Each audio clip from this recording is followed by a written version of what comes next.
Hi, Yinnies. Welcome to a Yin Yoga podcast. If you are new around these parts, welcome. If you are a familiar, welcome back. Happy to have you with me again. Today's topic is, what do we do when our students fall asleep? This was a question somebody asked to be covered on the pod. So what do we do when our students fall asleep? So you're teaching your Yin Yoga class and your student falls asleep. What the heck do we do? So I'm going to share more on my experience and also my journey on that, because it's definitely changed from when I first started teaching yoga until now, and may evolve further still. Who knows? We'll get into that in just a moment. But before we do, my friends, please do me a solid. If you are not new around here, so if you've been coming back week after week and you've been getting a lot out of this podcast and you've been benefiting from the content I'm sharing, would you please, pretty please, if you have not already, do one or all of the following things. Number one, make sure that you are subscribed or following the show. So how you do this, if you are on YouTube, you just go below this video and hit subscribe. Click the little notification bell so that YouTube tells you when the new episode goes live. If you are on Apple, you would type in a Yin Yoga podcast. And then once you're on the latest episode, you go up to the top and there's the little dots, bloop, bloop, bloops. Click that, scroll down, and there's a follow show. If you are on Spotify, you just search out the show again and then click on it. And when you see the sort of most recent episode, right under the picture, there's a button that says follow. So you could click that. So please make sure, my friends, if you have been loving this podcast, that you don't miss an episode. So click subscribe or follow on any of those things. Okay. And then if you have already done that, if you're like, I've already subscribed, I'm following, then you could do me the service, if you have not already, of giving me a 5-star review.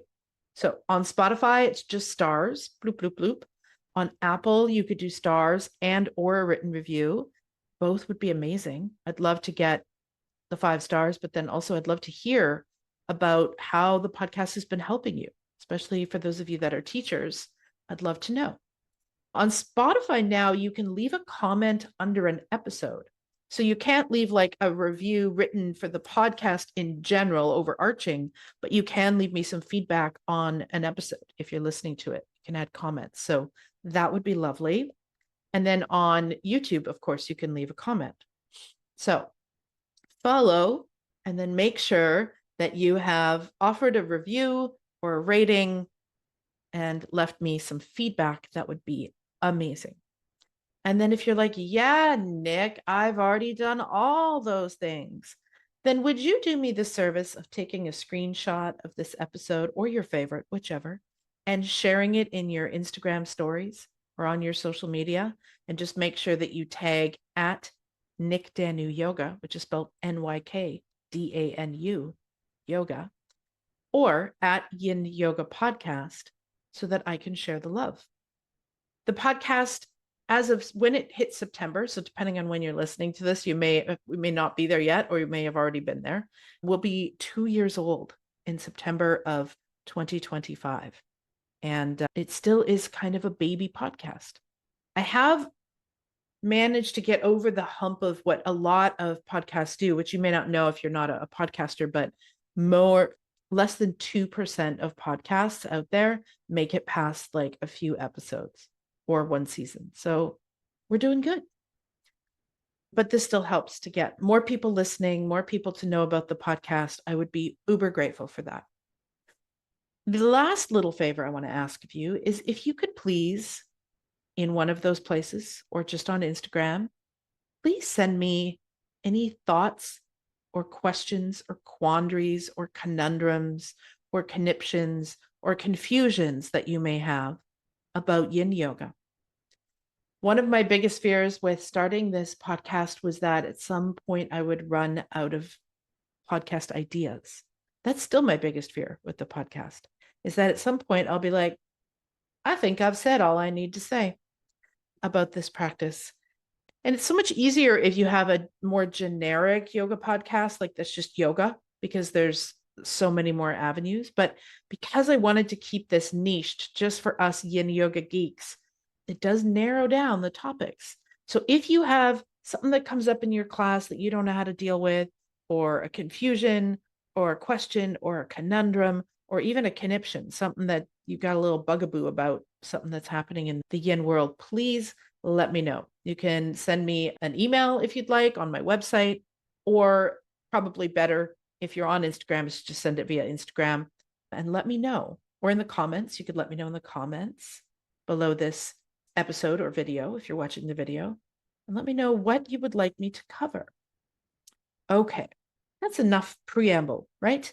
Oh, one last thing to remind you of, if you are new around here and you don't know this, that I have the soul of a mermaid, but also the mouth of a sailor. And so you can expect that this podcast will cover adult subject matter, and I will use adult language. So if you have small ones around, grab some headphones now. If you're offended by swearing, well, this probably just isn't the podcast for you. Okay, friends, let's get into today's topic. What do you do when students fall asleep in your yin yoga classes? Story time. So I want to rewind way back to 2004, 2005, when I was a brand new teacher, and how I would have handled the sleeping thing then compared to now. First, I want to mention in my very first teacher training, which was Iyengar influenced, infused, whatever you want to call it. All Iyengar teachers were teaching it, but it wasn't an Iyengar certification program. So we weren't getting a wide perspective of different styles of yoga. It was very much Iyengar. And one of the principal teachers, I remember her saying, I remember this very clearly, that Shavasana, or our final stillness practice, is not for sleeping. That is not a time for people to be sleeping. That Shavasana has its own, magical unicorn superpowers, and sleep has its own, and they should not be mixed. And so we were told that if our students fall asleep in Shavasana, that we should try to gently wake them, whether that's with our voice or maybe even by a little gentle touch. So for the first few years, because I was not independent thinking for the first few years, I had very much bought the Iyengar Kool-Aid, and I was a new teacher. So of course I was just doing what my teachers said. So for the first couple of years, I did not let people fall asleep in my class. I would either direct my voice in their direction, or I would stand up, or I would just gently go and nudge their hand with my hand. That is not what I do anymore. I'll explain a bit more about how this journey has progressed with me. So I did that for a few years. And then I don't know when it shifted. Like sometimes in your life, you can find like a day, a moment in time where you had an aha and everything changed. I cannot with this, but I do know at some point I shifted from being mildly irritated that people didn't understand what Shavasana was for and why were they sleeping, that happening, to feeling completely honored when someone fell asleep in my class. And I don't remember exactly the key moment, as I mentioned, but I do remember this, sitting in front of my students one day. And it hadn't really hit me before, but for this day and every time ever since, every time I sit there and I briefly guide my students with my voice and they're in their final stillness, and then I move into silence, this still hits me every single time now. But it hadn't initially. But one day, all of a sudden, I'm sitting there and everybody's in their final stillness practice, and I'm watching them, just glancing around the room and looking at the window at the tree, and then glancing at the room again. And all of a sudden, this overwhelming feeling of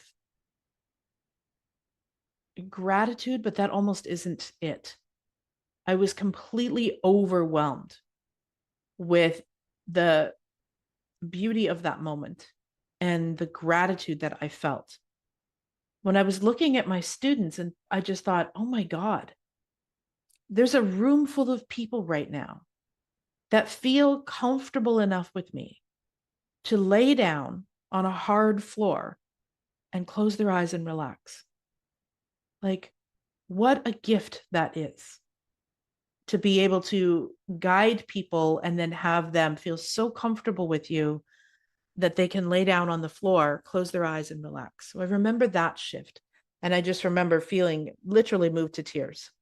And then, of course, right afterwards, thinking, I have the best fucking job. I have the best job. And so that kind of was the beginning of the turn of how I started to feel about my rigidness around Shavasana. Now, I will talk about other instances where people fall asleep in class other than Shavasana, but the reason I'm talking about the final stillness sleepiness first is because that's where it happens most often. But we'll get to some other ones as well. So, utter gratitude and being moved to tears at the fact that these people not only felt comfortable enough with me to lay on the hard floor, close their eyes, and relax, but that they did so repeatedly. I teach mostly registered semesters, and that these people came back and did this every week with me. I just remember being overwhelmed by the honor and the gratitude of that situation. And some of you that are teachers have probably experienced that moment where you've led a really great class and you sit at the front of the room and you just look around at everybody and you get that overwhelming feeling of, wow, like this is magic. So that shifted first. First, I started viewing Shavasana as magic time. And then I don't know when it changed and I don't know what sparked it, but there was a day where I taught my class and I became aware that somebody had fallen asleep in final stillness practice, but where I didn't think, oh, this isn't a pose for sleeping. Like, we're not supposed to be sleeping here. That didn't come into my mind. Instead, I just thought, God, if you can come into a room and feel safe enough with me to lay on a hard floor and fall asleep, like, you must really need that sleep. That in that moment, what that student needed was sleep. And so I just started letting people sleep. Now, there's other instances where sleep happens. I'll talk a bit about those in a moment. And then there's also, of course, sometimes we do have to step in when someone's sleeping. How do we do that skillfully? And I fully admit and acknowledge that, 3 years from now, I might listen back to this episode and be like, that is not at all how I'd handle it now, because there's been a transition from the beginning of my teaching until now. And so this may continue to evolve. But what happens now is what I'll talk about.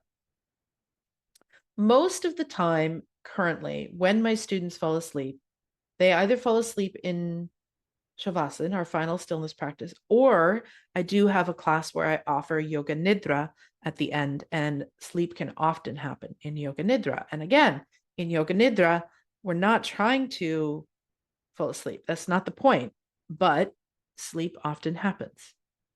So here's how I preface that when it comes to Nidra time, because that's where it happens the most often. First of all, I mention that at the beginning of class. I say that the point of this practice isn't to fall asleep, but that sometimes sleep happens. And that if they're just quietly sleeping away or they're just doing little kitten snores, I'm just going to let them sleep until the end. I'm not going to wake them up. If, however, those kitten snores turn into them fully sawing logs, like loud snores, like the kind I do, which is why I don't do public yoga nidra practices.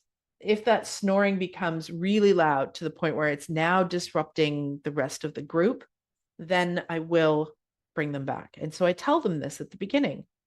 If you're just sleeping quietly or there's little kitten snores, nothing will happen. If, however, you start sawing logs, the first thing I do is I turn my voice in their direction. So wherever that student is in the room, I just turn my head so that I'm speaking more directly to them as I guide. I'm not changing my words. I'm just changing my orientation of my face so that my words are coming more towards them. Sometimes that's enough to bring people back. If that doesn't work, then you may hear me walking around the room. Now, I do teach in a trauma-informed way, which is why I would never just walk around the room without telling people that I'm going to walk around the room. So then I say, the second clue I give them is, if that doesn't work, me directing my voice to you, that doesn't work, then I'm going to walk around the room. So if you are not asleep ever in Yoga Nidra and you hear my voice traveling around the room, it's because someone near you has fallen asleep.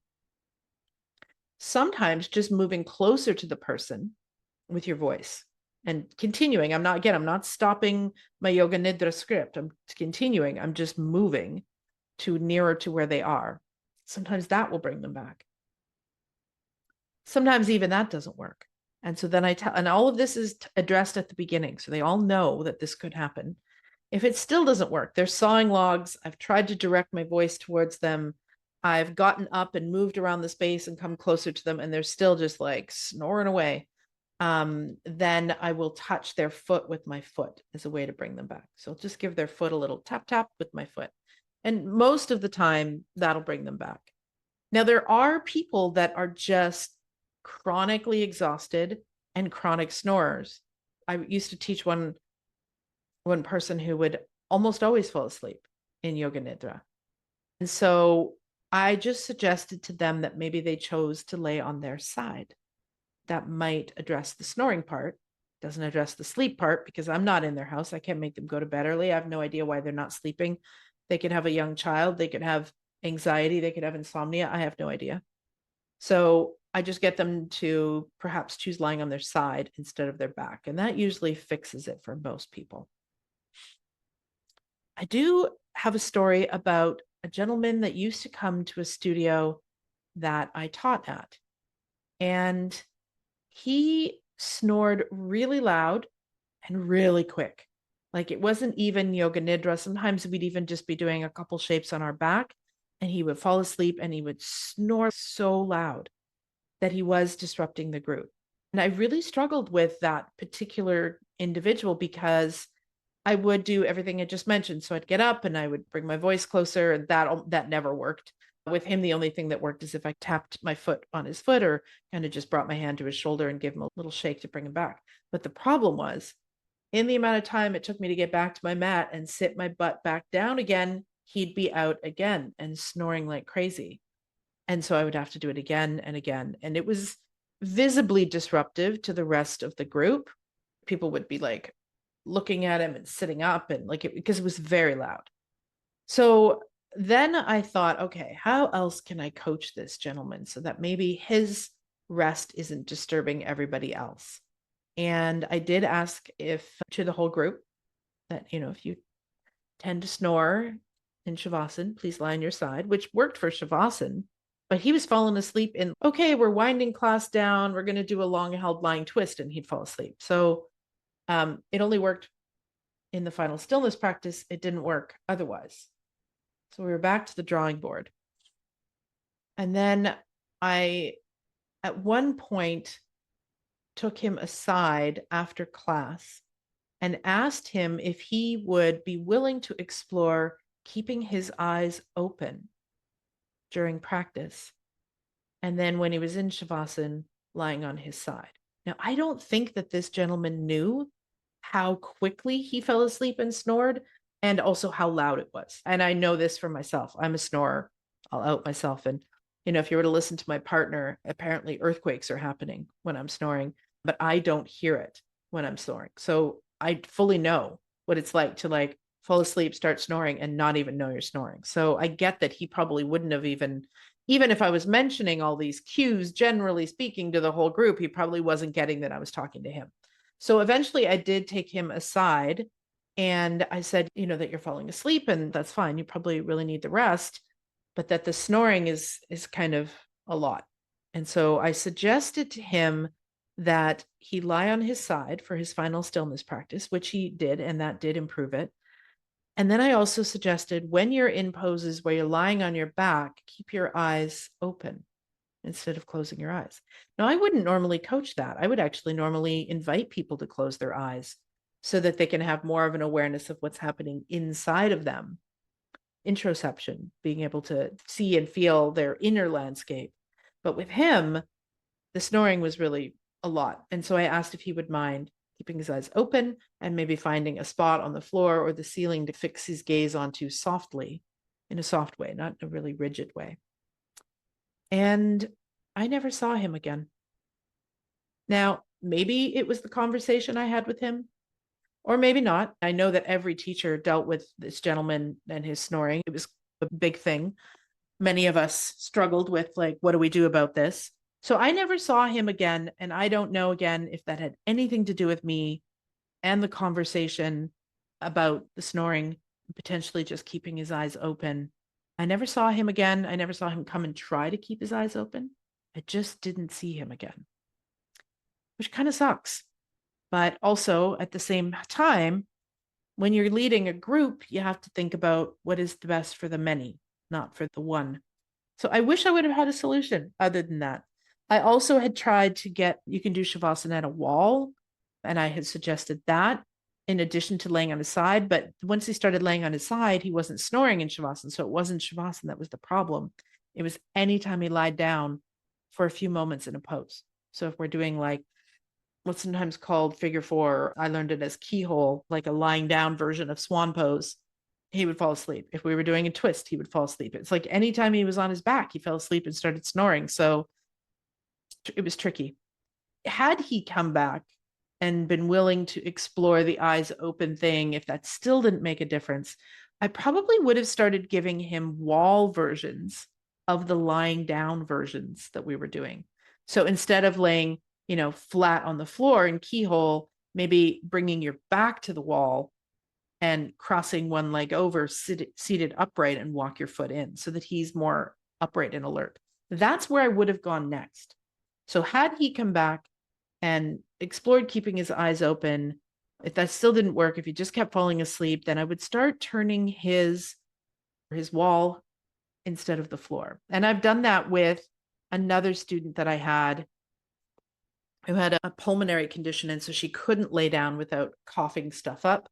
I think I've probably talked about her in another episode, but if I haven't, she can't lay down without coughing stuff up. And this is before COVID, but she would get lots of dirty looks and people assuming that she's sick and that she's bringing her cooties to class, but she's not sick. It's a chronic lung condition. It's not a contagious thing. And so that was a really tricky spot too, to be like, how do I balance out welcoming her and guiding this practice for her, but also be aware of the rest of the group. And so I started getting her to use the wall as her floor. So anything I would do flat on the floor, I would get her to lean against the wall. And that worked brilliantly. So that's probably where I would have gone next with this gentleman is let's use the wall and stay upright in these shapes as much as possible. Just to keep him from falling asleep and snoring. And again, it wasn't the sleeping that was the problem. It was all the snoring, and it was real loud, and it was real disruptive, and he was getting lots of dirty looks that he didn't know about. And so that's my story about the time that I did not manage to successfully deal with somebody who falls asleep. I would love to know from others what they've done, for those real loud snorers and those instantaneous sleepers. That's tricky. Now, I myself know that I'm a snorer, and that if I go to a public yoga nidra class, if I like the teacher's voice at all, I'll be out. And there is a state where you can start snoring where you're not even completely asleep yet. And so I just fixed that by not going to public yoga nidra classes because I don't want to disrupt the rest of the group with me sawing logs. But not everybody is so self-aware or even aware that they do snore. If I was single and didn't have a partner that told me I snore like crazy, I might not know. I might go to a class and start to fall asleep and snore and have no idea. So the other instance, and this happens very rarely, again, is that somebody falls asleep while they're in a yin yoga pose. They're not necessarily snoring, but you've brought everybody else out and they're still there and they're still there and they're still there and they're still there.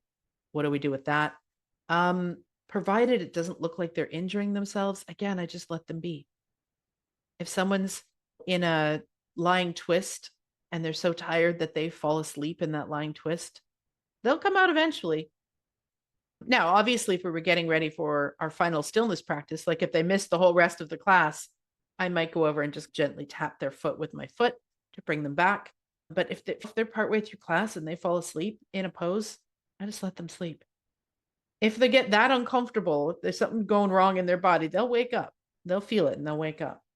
But yeah, I just let them sleep. I just figure sometimes what we need more in a yoga class, especially a yin class, is permission to rest Sometimes we need that more than the hamstring stretch.